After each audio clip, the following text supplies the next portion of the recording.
The mystery of the abandoned house.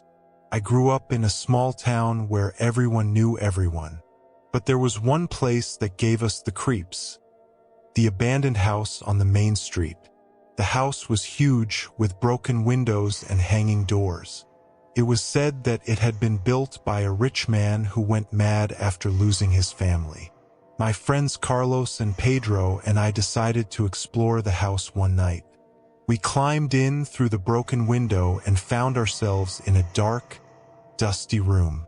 Suddenly, we heard a strange noise, like a sigh. "Who's here?"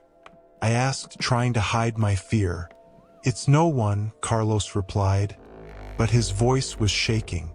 It was then that we saw a shadowy figure coming up the stairs. Its eyes glowed like flashlights in the darkness. "Run!" Pedro shouted. We ran, but the figure chased us. I heard my own labored breathing. When we got out of the house, we were panting and scared.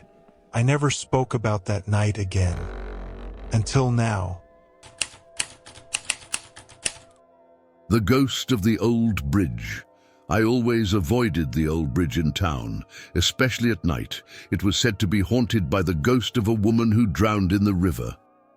One night, I was walking back from the library when I started to cross the bridge.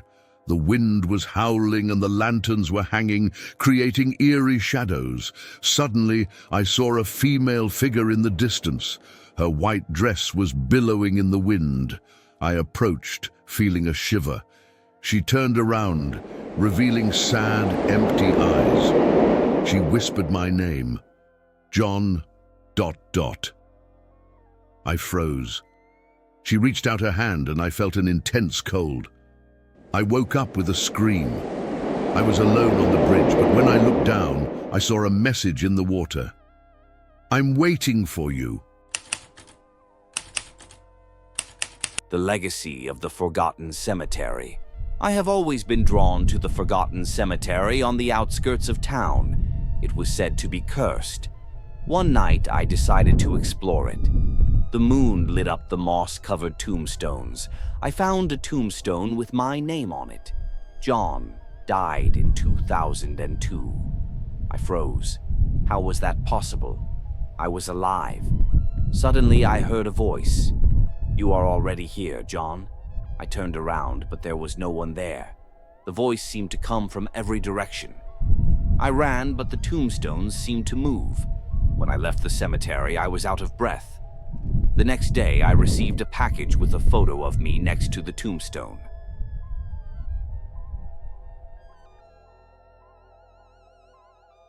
Now that you've heard these 3 horror stories, ask yourself, to what extent do reality and fantasy mix?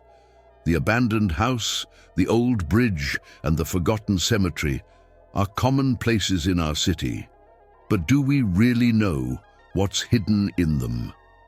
These stories remind us that fear and mystery are all around us, waiting to be discovered. But remember, the real horror is not the ghost or the mystery, it's our own mind and the choices we make. Thank you for listening to these stories. If you're brave, share your own horror experiences. Hear more stories in our next episode.